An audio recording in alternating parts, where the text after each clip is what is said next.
So, step 9 for bed bath. So, adjust the bed to a comfortable working height, usually in the elbow height of the caregiver. So, having a bed at the proper height prevent back and muscle strain. So, since wala pong hindi na-adjust yung bed natin, so imagine na lang po natin na elbow height siya, yung ideal na height kapag nasa settings na. So, step 10, put on gloves and lower the side rails nearer to you. So, since wala po tayong side rails, so imagine na po natin tinanggal natin yung side rails. So, gloves prevent transmission of microorganisms, and having patient position near in the nurse and lowering the side rails prevent unnecessary stretching and twisting of the muscles.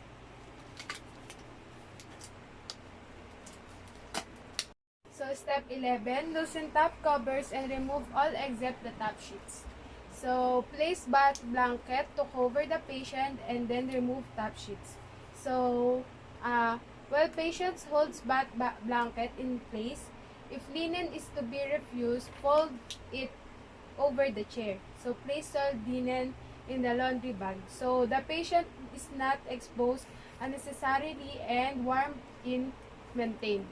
So, if a bath blanket is unavailable, the top sheets may be used in the place of the bath blanket.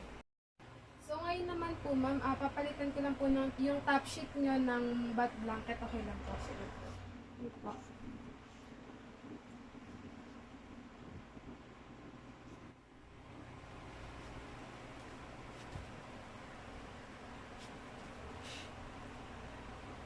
So, hawakan nyo lang po yun.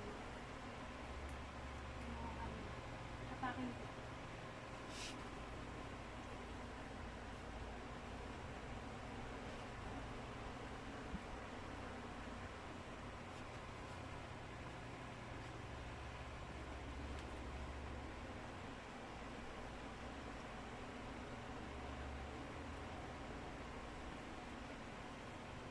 Then, ilagay lang din po natin itong top linen sa laundry.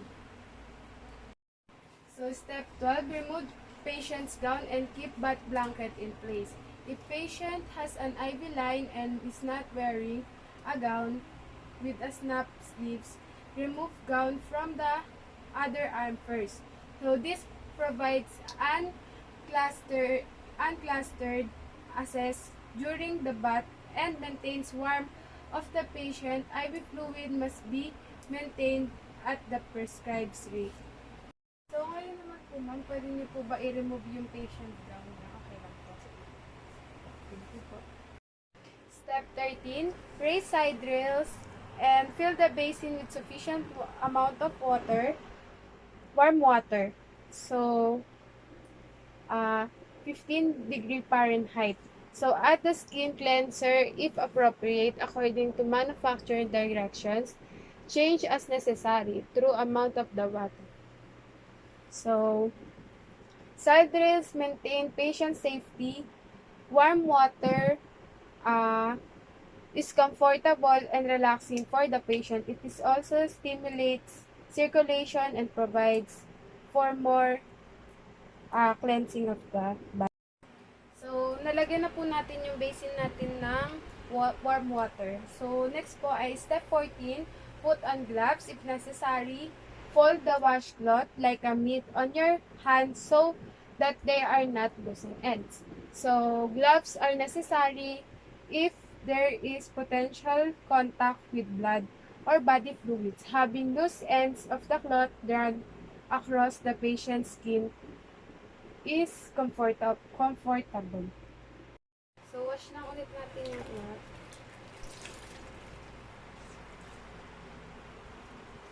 Then, ituck in na po natin sa kamay natin.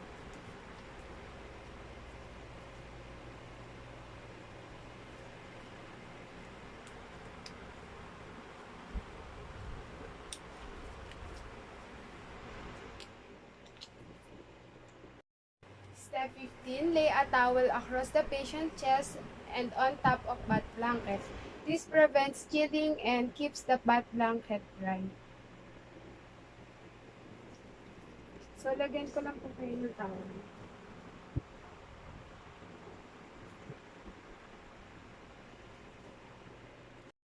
Step 16. With no cleanser on the washcloth, wipe the eye from the inner part of the client near to the nose to the outer part, rinse to turn the other eye. So, soap is irritating to the eyes, removing from the inner to the outer aspect of the eye prevents carrying depths toward the mesochromial duct. So, ngayon naman po, ma'am, punasan ko lang po yung mata niyo.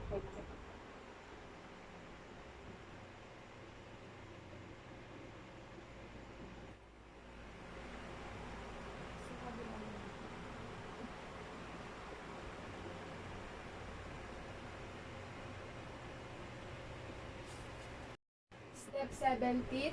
Bath patient face, neck, and ears. Apply appropriate emolment. Use the emolment is recommended to restore the maintained skin integrity. So, ngayon naman po, hugasan ko lang po yung face nyo, yung neck nyo, then yung ears nyo. Okay lang.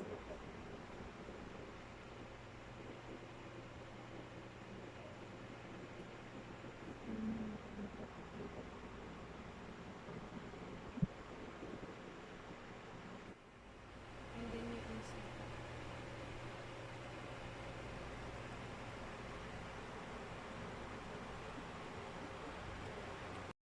Step 18. Expose patient forearm and place a towel lengthwise under using a firm strokes. Wash hands, arm, and axilla. Lifting the arm is necessary to assess axilla region. So, the towel helps to keep the bed dry. Washing the side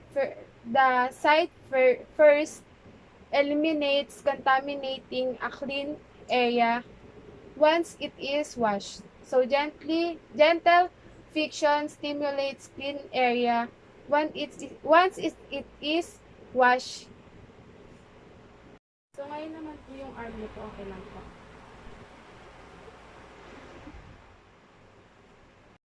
So then wash ulit natin yung towel.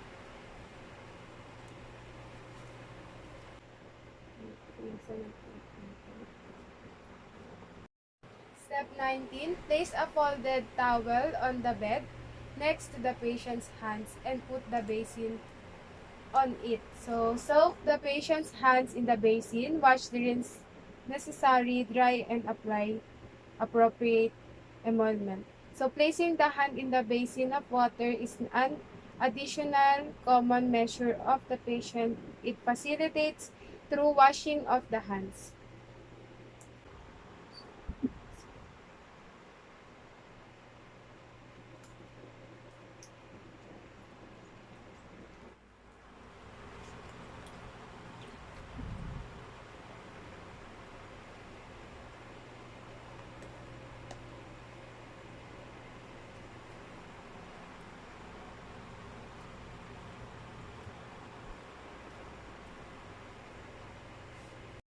So, step 20, repeat action 18 and 19 for the arm nearer you.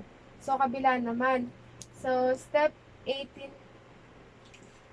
So, repeat lang natin. Wait, tanggalin natin to. Then, sa kabila naman po.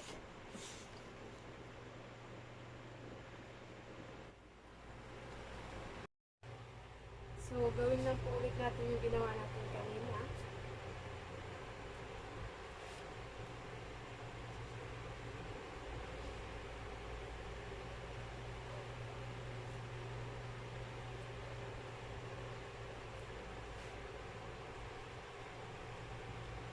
then after that, punasan lang natin siya ng tuyong towel.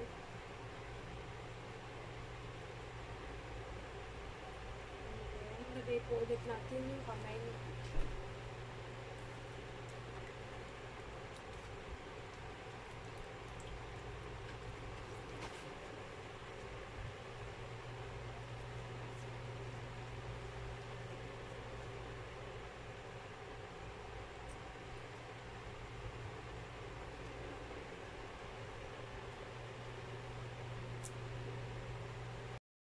Step 21. Spread a towel across the chest, lower back blanket to patient's umbilical area. Wash, rinse if necessary, and dry chest. Keep chest covered with towel between the wash and rinse. Pay special attention to the folds of skin so under the breast. So exposing the washing, rinsing and drying one part of the body at a time. Avoids unnecessary exposure of chilling areas of folds of skins may be sources of odor and skin breakdowns if not cleaned and dried properly. So, lagay ko lang po ito sa so lower po natin.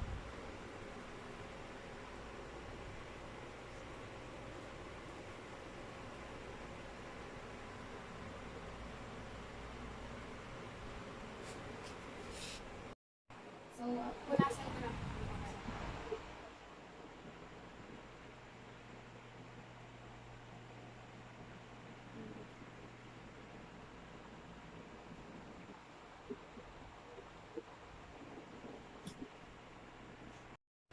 So, punasan ko lang.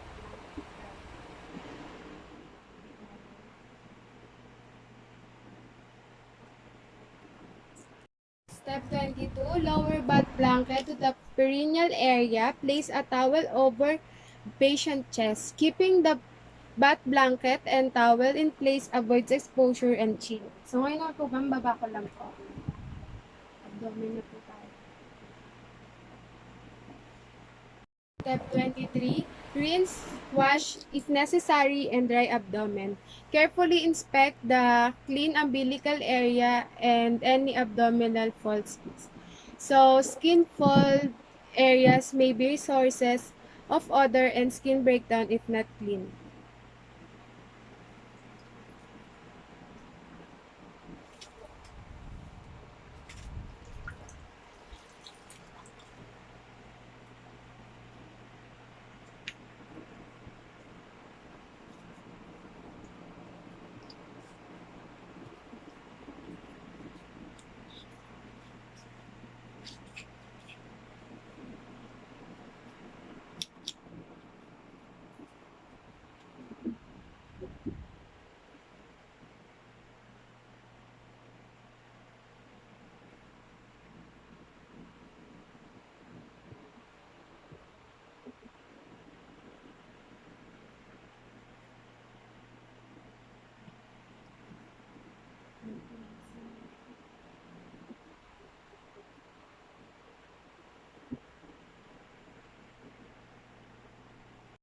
Step 24, return butt blanket to the original position and expose for far leg. Place towel under the leg using firm strokes, wash, rinse, and if necessary, and dry leg from ankle to knee and knee to groin. Apply appropriate amendment. The towel protects the linens and prevents the patient from feeling uncomfortable from a damp of wet bed. Washing from ankle to groin with firm strokes promotes venous return. So, ngayon naman po, ma'am, sa paa na po tayo. Okay na. So, maglagay lang po ako ng towel. Paangat po.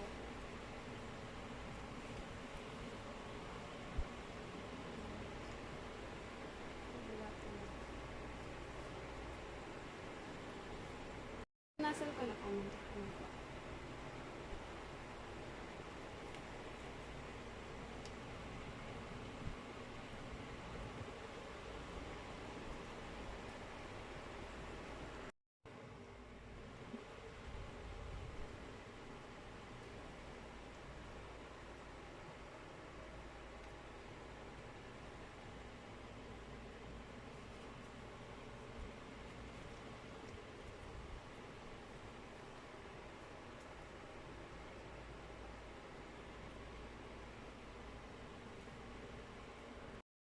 Step 25.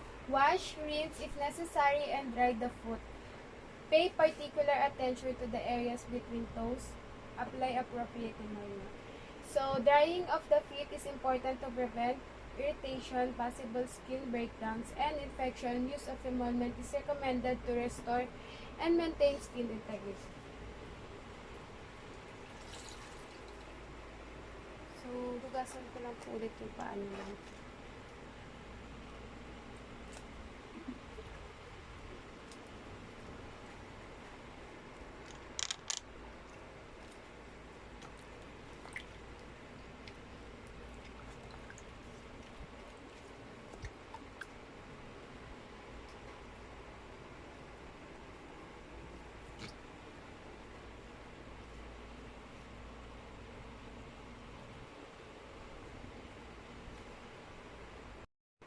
Step 26, repeat action 24 and 25 for the other leg and foot.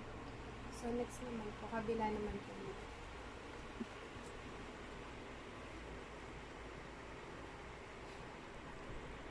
Punasan ko na po magkakalag po.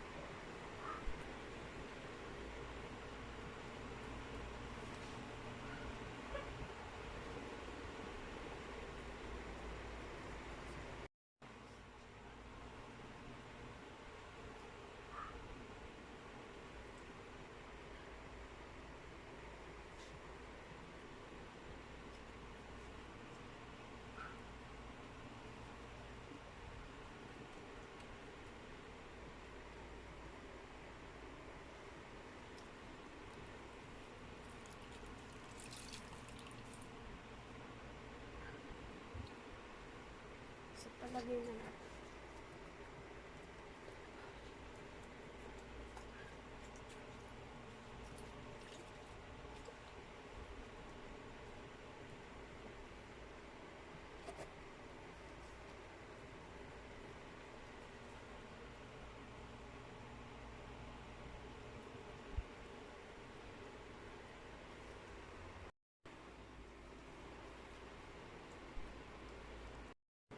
Step 27, make sure patient is covered with bath blanket, change water and wash cloth at this point or earlier.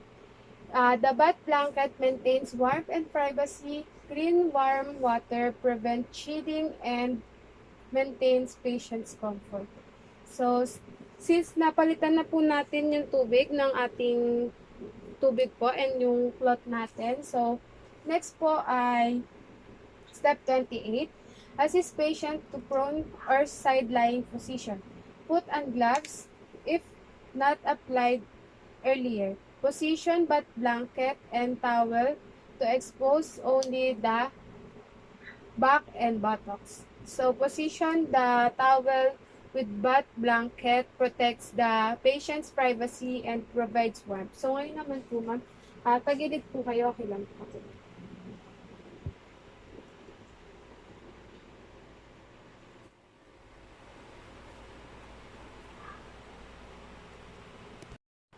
Step 29, wash, rinse if necessary, and dry back and buttocks area. Pay particular attention to cleansing between gluteal folds and observe for a redness or skin breakdown. So, fecal materials near the anus may be a source of microorganisms. Prolonged pressure of the sacral area or other bony prominences may compromise circulation and lead to development of decubitus ulcer. So, punasan ko na po, ma'am. Okay lang siya.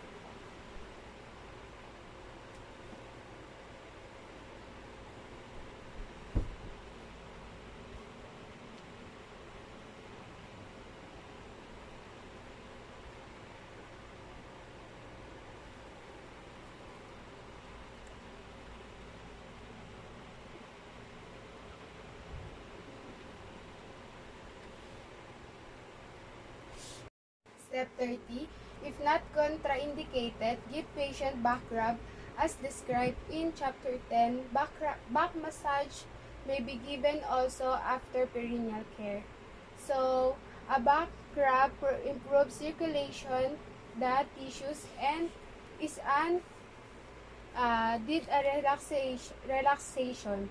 So, a back rub may be contraindicated patients with cardiovascular disease as musculoskeletal injuries.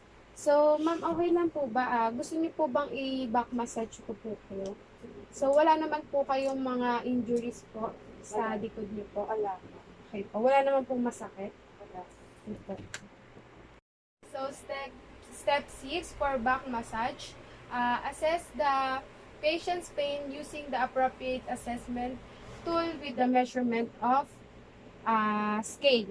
This accurate assessment is necessary to guide treatment and relief intervention and to evaluate the effectiveness of the pain control.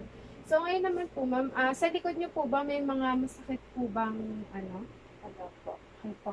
So, kung may masakit po kasi, pwede natin gamitin yung pain scale, which is, yung 1 to 3 is, kaya pong i-tolerate. Then, yung 4 to 6 po, medyo kaya pa po. And then, yung 6 to 10 po is severe na po yung pain. Step 7, raise the bed to the comfortable working position, usually elbow height of the caregiver. Having the bed at the proper height prevents back and muscle strains.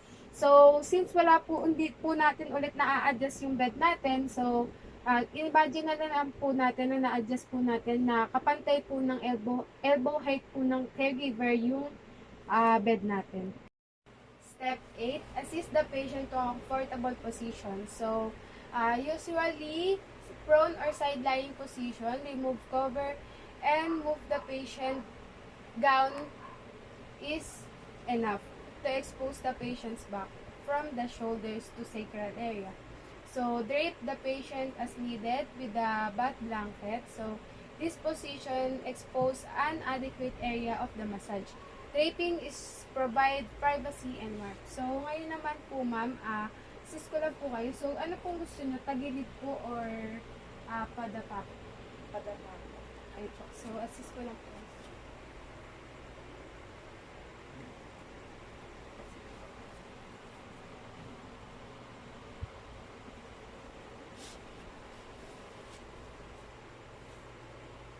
Padapa po.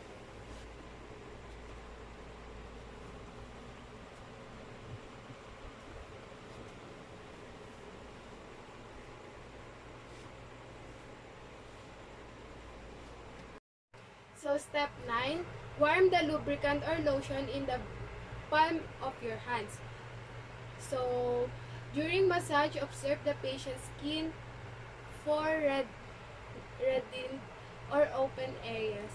So, pay particular attention to the skin over bony prominence. Cold lotion causes chills and discomfort. Pressure may interfere with circulation and lead to pressure ulcer.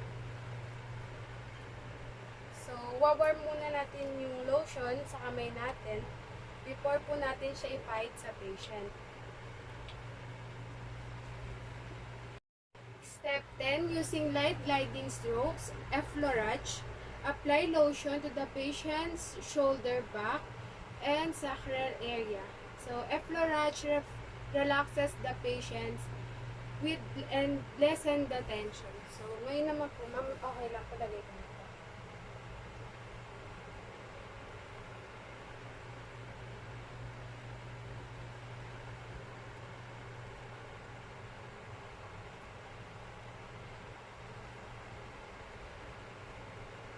So, step 11, place your hands beside each other at the base of the patient's spine and stroke upward to the shoulders and back downward to the buttocks.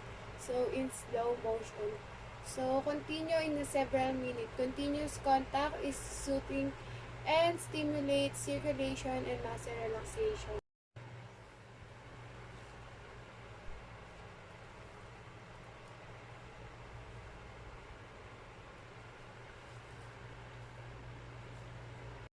Step 12. Massage the patient's shoulder, entire back areas over iliac, crest, and sacrum with circular stroking motions.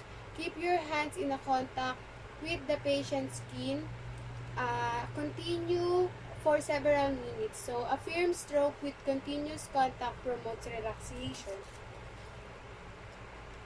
So, next naman po, circular motion naman po.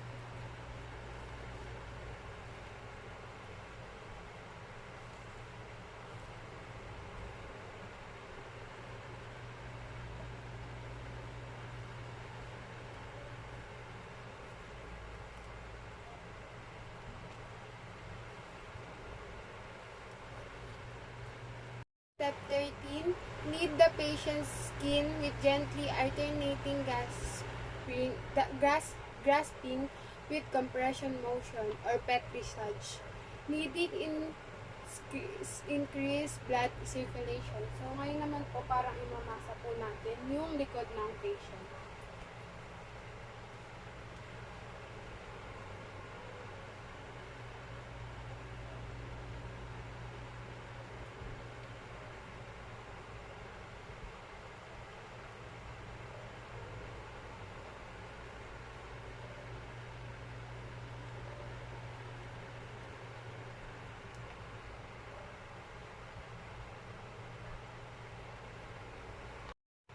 Step 14. Complete the massage with additional long stroking movements that eventually become lighter in pressure. Long stroking motions are soothing and promote relaxation.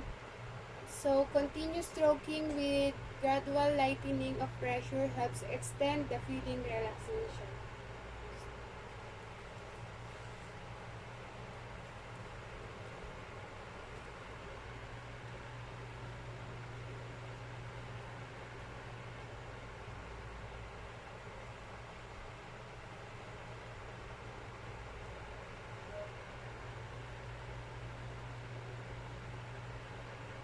Step 15. Use the towel to pat the patient dry and remove excess lotion.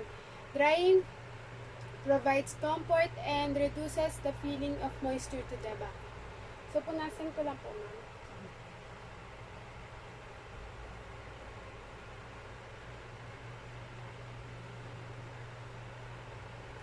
Step 16. Remove gloves if worn. Reposition the patient's gown and covers raised side rails and lower bed. So, assist the patient position comfort. Repositioning bedclothes, linens, and the patient helps to promote patient comfort and safety. So, ngayon naman po, mabuhay lang po reposition ko na po.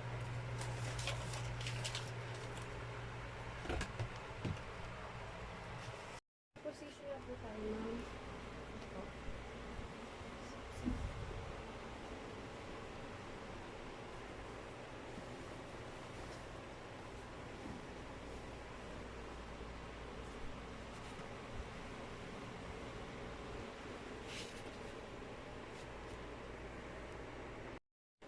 So, step 17, remove additional PPE if used and perform hand hygiene. PPE properly reduces the risk of infection, transmission, and contamination of other items. So, hand hygiene prevents the transmission of microorganisms. So, now we were performing hand hygiene using alcohol-based hand rub. So, step 18, evaluate the patient's response to interventions and level of discomfort or pain using the original assessment tools. So, reassessment allows for individualization of the patient pain of care and promotes optimal patient comfort. So, ngayon naman po, ma'am, ask ko lang po kung okay lang po ba or may mga masakit po ba sa after po nung minasage po kayo or ginawa po natin yung mga ano po. Thank you po. Step 31, raise the side rail, refill basin and clean water discard. Wash cloth and towel, remove gloves and put on clean gloves. So, washing the cloth, towel, and water are contaminated after washing the patient's gluteal area. Changing to clean supplies decrease the spread of organisms from the area up to the genitals. So, since na wala po tayo ulit side raise, so imagine na po natin na inangat po natin siya, and then yung basin po natin and yung water niya, so nalinis na rin po natin siya, and then natapon na din po. And yung mga towel po na ginamit natin ay nalinis na rin po. Step 32, clean perineal areas or set areas up so that he or she can completely perineal self-care. So, if the patient is unable, lower the side rail and complete the perineal care, following guidelines in the accompanying skills variation. So, providing perineal self-care may decrease embarrassment for the patient. So, effective perineal care reduces odor and decrease the risk of infection through contamination. So, since hindi po natin magagawa yung perineal care, so imagine na po natin na nilinis po ng patient natin yung perineal area niya. So, kasi since ano naman po siya, kaya niya naman pong gawin yun sa sarili niya. So, i-assist na lang po natin siya. Step 33, help patient put on clean gown and assist with the use of other personal toiletries, such as deodorant or cosmetics. This provides for the patient's warmth and comfort. So, ngayon naman po, ma'am, suotin nyo na po ulit po.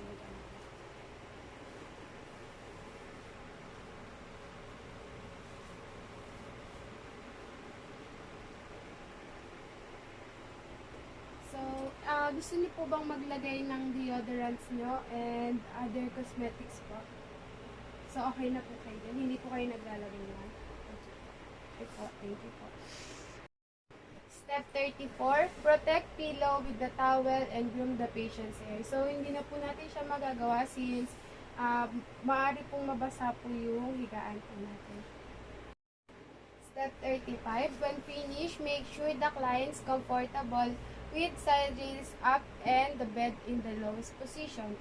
Proper position with side rails and proper bed height provide patient's comfort and safety. So, step dun po, so ngayon naman po, ma'am, ayusin ko lang po ito. Okay lang po.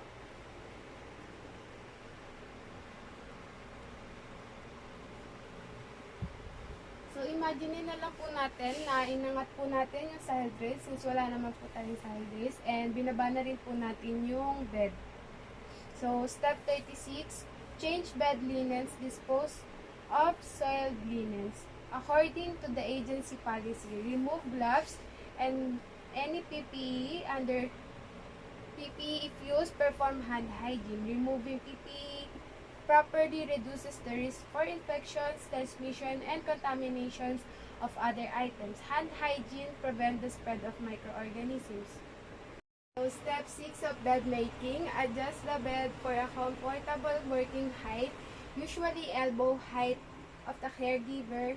Having the bed at the proper height prevent back and muscle strain. So, imagine na lang po ulit natin na naka-elbow height po yung bed natin. So, step 7, lower side rail nearest you, leaving the opposite side rail up, replace bed in flat position unless contraindicated. Having the mattress flat makes easier to prepare in a wrinkle-free bed. So, imagine na lang po ulit natin na nakaangat na po, tinanggal na po natin yung side rails natin. And, place the bed in a position unless is contraindicated. Step 8, put on gloves. Check the bed linens for the patient's personal items. Disconnect the call bell or any tube strains from the bed linens. So, gloves prevent the spread of microorganisms. It's costly, inconvenient when the personal items are lost. Step 9, place a bath blanket over the patient. Have patient hold on the bath blanket while you are reach under it and remove top linens. Leave top sheets in the place of bath blanket. So, the bath blanket provides warmth and privacy. Placing linens directly to the hamper helps to prevent the spread of microorganisms.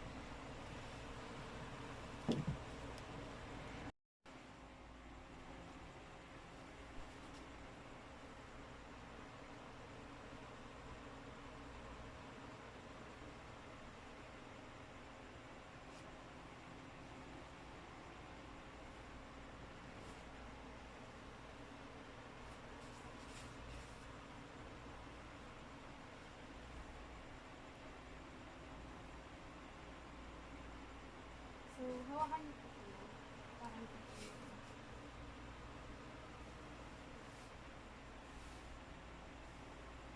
So, ilalagay po natin to sa hamper.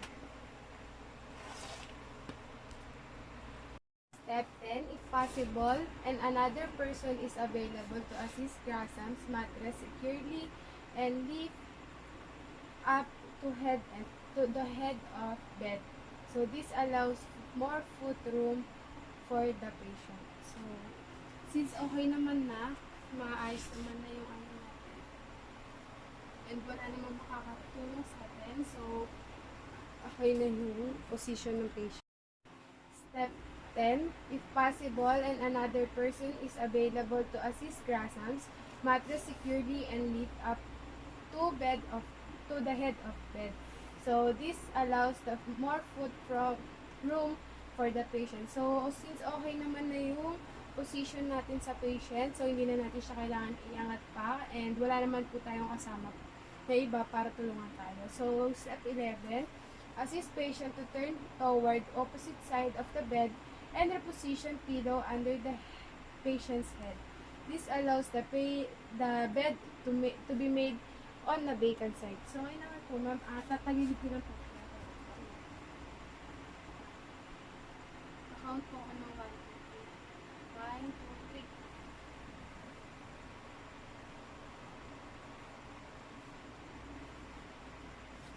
So, step 12, loosen all bottom linens from bed, foot, and side of the bed.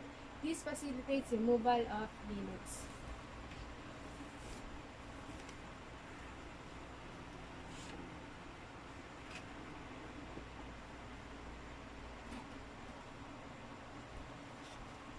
So, step 13, pan-fold soiled linens as close to the patient as possible.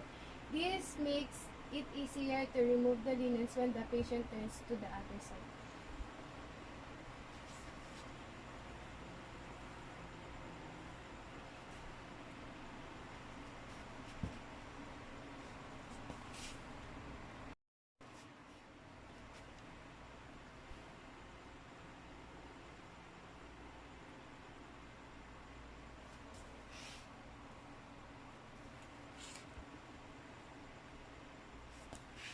Step 14, use clean linen and make the near side of the bed place the bottom sheet with its center fold in the center of the bed. Open the sheets and fan fold for the center, positioning it under to the old linens. Pull the bottom sheet over the corners at the head and foot of the mattress. Opening linens on the bed reduces strain on the nurse's arm and diminishes the spread of microorganisms.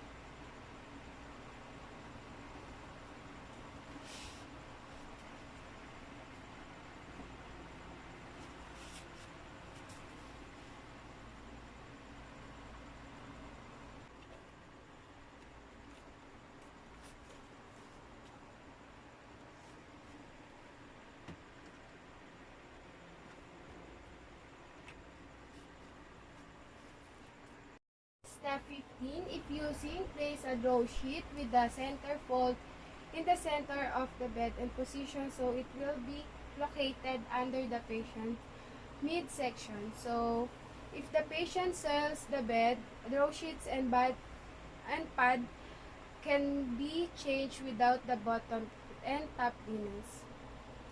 Draw sheets can aid moving the patients in the bed.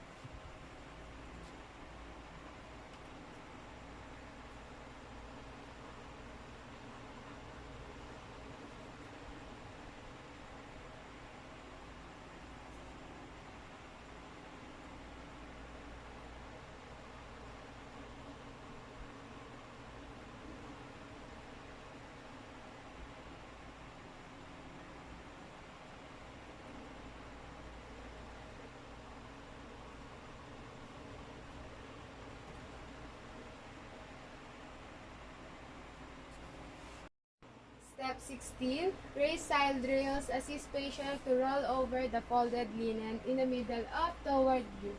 So this ensures patient safety. The movement allows the bed to be made in the other side, and the bath blanket provides warmth and privacy. So ngayon naman po ma'am, harap na po kayo dito.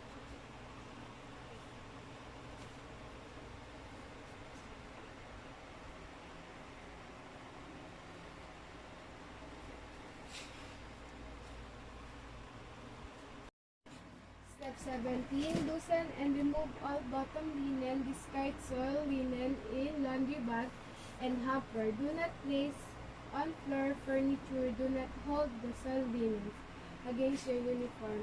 Place linens directly towards the hamper. Helps prevent the spread of microorganisms.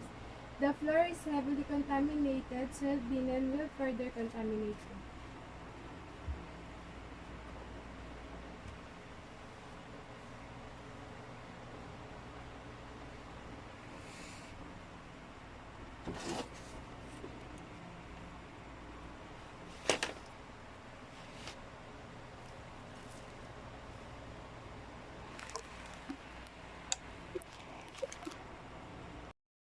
Step 18 is linen from under the patient. Pull the bottom sheet top and secure the corners at the head and foot of the mattress. Roll the draw sheet tight and smooth, and then tuck in the draw sheet. This removes wrinkles and crease in the linens, which are uncomfortable to lie on.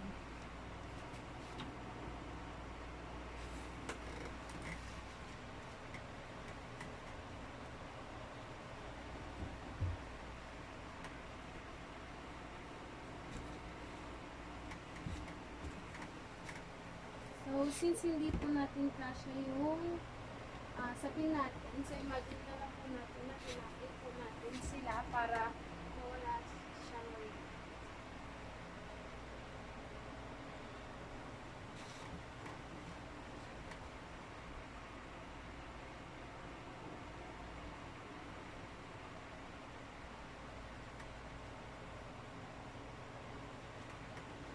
So, pati yung row sheet natin hindi umabot sa bed. So, imagine na lang natin na nakatuck in siya. Step 19. Assist patient to turn back to the center of the bed. Open each pillowcase in the same manner as you open the linens. Gather the pillowcase over one hand toward closed ends. So, opening the linens by shaking them, causing organisms to be carried in. So, ngayon naman po, ma'am, assist ko lang po kayo sa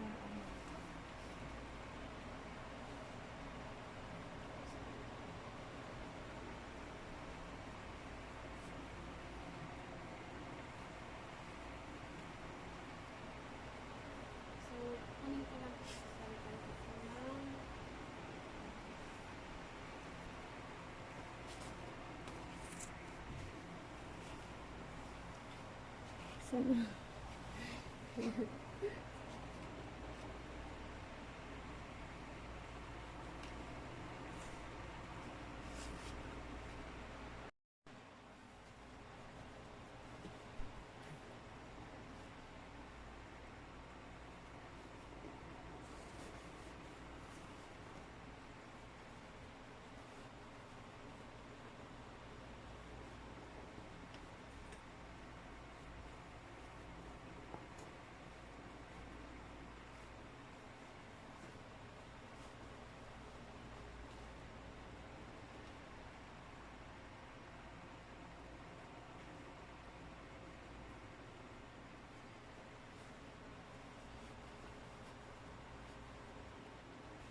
20. Apply the top linen, sheet, and bath blanket if desired, so that is a centered fold to the top of the linens.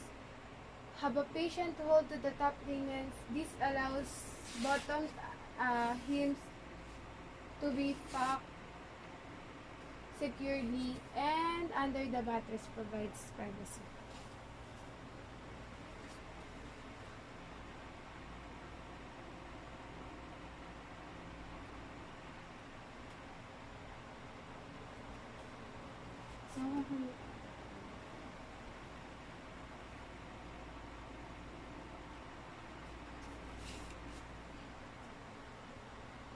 So, matake ko lang ito.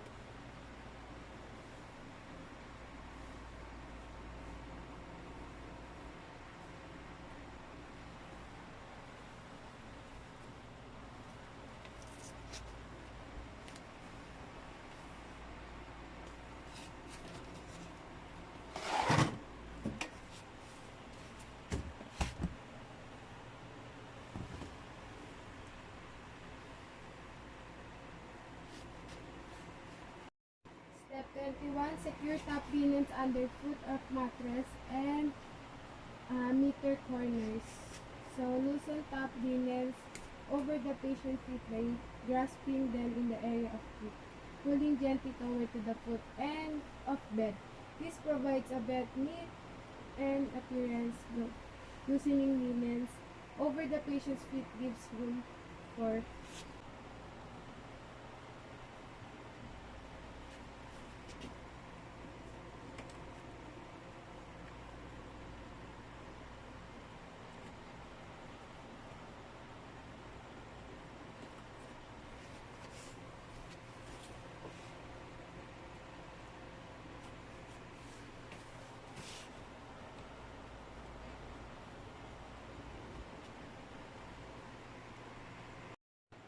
Step 22. Return patient to a position of comfort. Remove your gloves. Raise the side rails, bed, and the attached holder. Promote spacious comfort and safety. Removing gloves properly reduces the risk of infection, transmission, and contamination of other items. And step 23. Dispose of soiled linens according to the agency policy. Deters the spread of microorganisms. Sorry, sorry.